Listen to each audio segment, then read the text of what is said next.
Hola, mi nombre es Carmen Martínez Franco y vamos a ver el control interno de la empresa.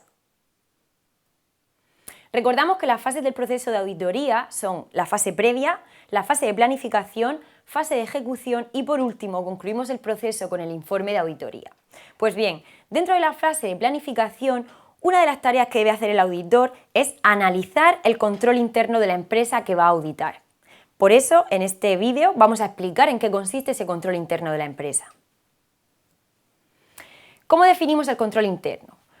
Pues se trata de un sistema establecido por la compañía para garantizar el cumplimiento de los objetivos en cuanto a organización y control de la organización que la empresa plantea para conseguir una optimización de los fines, lograr la máxima eficacia en la gestión, proteger los activos y dejar constancia razonable y veraz en términos de imagen fiel de las actividades realizadas.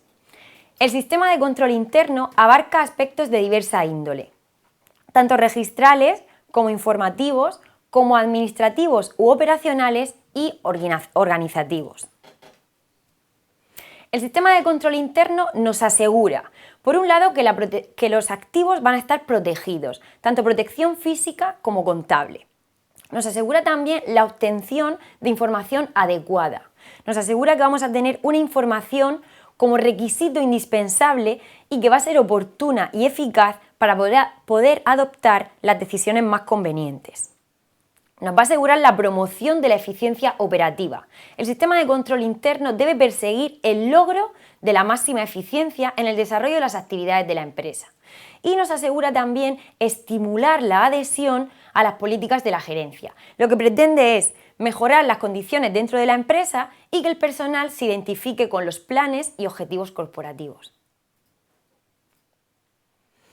No es posible definir un modelo de sistema de control interno con carácter general, sino que este control interno va a depender de las características de la organización, del tamaño que tenga la empresa en cuestión, del volumen de sus operaciones, de las características de los productos que vende y de los medios humanos que tenga disponibles. Aún así, sí que existen principios que son generales y que pueden ser tenidos en cuenta por el auditor. Además, también podríamos referirnos a sistemas de control interno distintos, pero que sean válidos tanto para grandes como para pequeñas organizaciones. ¿Qué clases de control interno existen? Tenemos el control interno contable, que lo que abarca es la preparación de los estados contables y financieros y la aplicación del principio de contabilidad. El control interno contable exige comprobar que los activos y pasivos existen realmente en la empresa, están reflejados en los estados contables y tienen criterios de clasificación adecuados según su naturaleza. Los criterios contables son adecuados para reflejar la realidad financiera y económica que tiene lugar en la empresa. Y además, la información que ofrece la contabilidad es suficiente, tanto en cantidad como en calidad, para las necesidades que tiene la propia empresa y de los terceros que tengan interés legítimo en ella. Para ello, el auditor debe comprobar si la información contable ofrecida es suficiente para conocer lo que sucede en la empresa y debe analizar las políticas contables establecidas, su coherencia con las necesidades de la empresa, su aplicación y cumplimiento a través de técnicas presupuestarias y sistemas de control de costes. Otro de los tipos de control interno es el administrativo. Este se refiere al plan de organización de las actividades de la compañía, a su organigrama, a las líneas de responsabilidad, a los sistemas de autorización de operaciones, planes de trabajo, etc. Abarca áreas tan variadas como el control de calidad, la productividad, los sistemas de promoción laboral o de delegación de funciones. Y por último tendríamos el tipo de control interno denominado mixto. Esto lo que se refiere es al conjunto de controles y medidas que están encaminados a conseguir la protección de los activos de la compañía.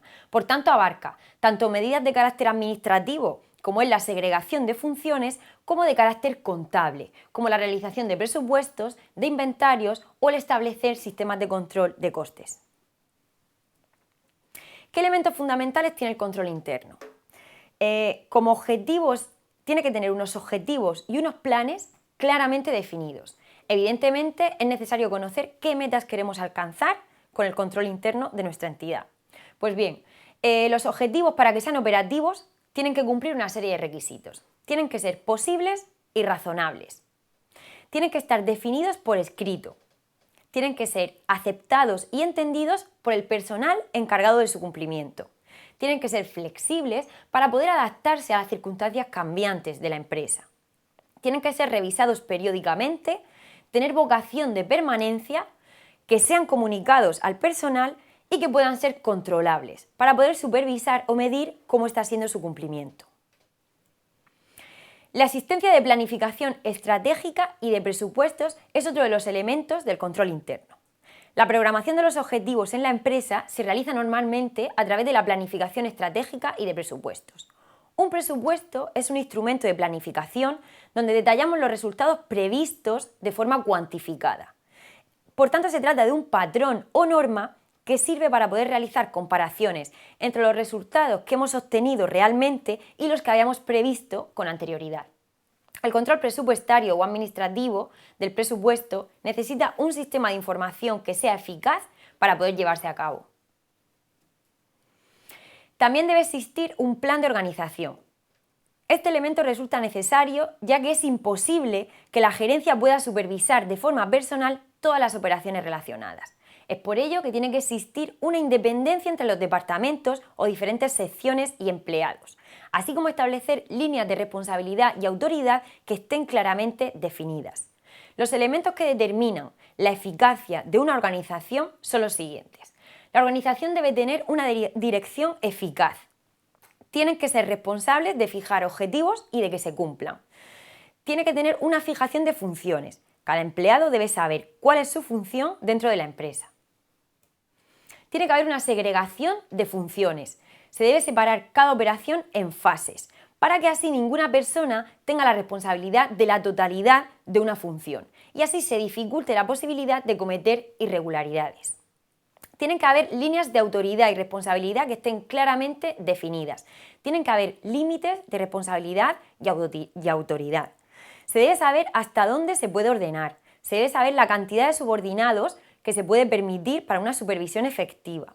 Y la delegación de la autoridad no conlleva la delegación de la responsabilidad. El delegante sigue teniendo la responsabilidad que es indelegable. Debe existir también una coordinación para así mantener unos medios de comunicación que funcionan eficazmente. Y tienen que haber programas permanentes de entrenamiento del personal. De esta forma lo que mantenemos es su motivación y su formación y perfeccionamiento. También, como elemento del control interno, debe existir un sistema de autorización y procedimientos de registro. Tienen que haber manuales de los procedimientos. Tienen que haber registros que sean adecuados al volumen de operaciones, a las necesidades de información y al grado de descentralización. Tienen que haber archivos que sean seguros y apropiados. Y hoy en día los mejores medios son los registros electrónicos e informáticos. Además, tiene que existir información útil y periódica. La información tiene que ser útil y estar destinada a cubrir una necesidad concreta. Tiene que ser oportuna, tiene que ser fiable, comprensible dependiendo de la persona a la que vaya destinada, uniforme para poder realizar comparaciones, completa y exacta y concisa, destacando la información más importante de forma clara. Además, tiene que haber una existencia de personal adecuado. Tienen que contratar personal de calidad. Tiene que haber un entrenamiento y capacitación lo más permanente posible. Tiene que haber una revisión de la actuación del personal de la empresa. Una política de remuneraciones y promociones que sea clara. El personal debe rotar. Deben haber unas condiciones de trabajo específicas y se debe mantener una disciplina. Otro elemento es la existencia de un sistema de revisión de controles. En el mejor de los casos, en una empresa lo que existirá es un sistema de auditoría interna. En definitiva, con el control interno, al analizar y evaluar el control interno en el proceso de auditoría, ¿qué es lo que vamos a obtener? Vamos a obtener evidencia sobre cómo se lleva a cabo la contabilidad y qué sistemas de control existen, qué sistemas y aplicaciones informáticas se utilizan, quiénes y cómo introducen los datos, si se realizan o no conciliaciones bancarias y arqueos, si hay un seguimiento y confirmación de los saldos y si hay un sistema de facturación, control de existencias, etc. Además, se comprueba quién hace qué en la empresa a través del organigrama y la definición de las tareas. Y también se obtiene evidencia sobre otras circunstancias, como son si hay existencia o no en la empresa de asesores externos, si se conocen los resultados de auditoría anteriores y si hay una posible existencia de varias contabilidades o de otros incumplimientos legales y de contingencias fiscales, laborales o de otro tipo. Muchas gracias.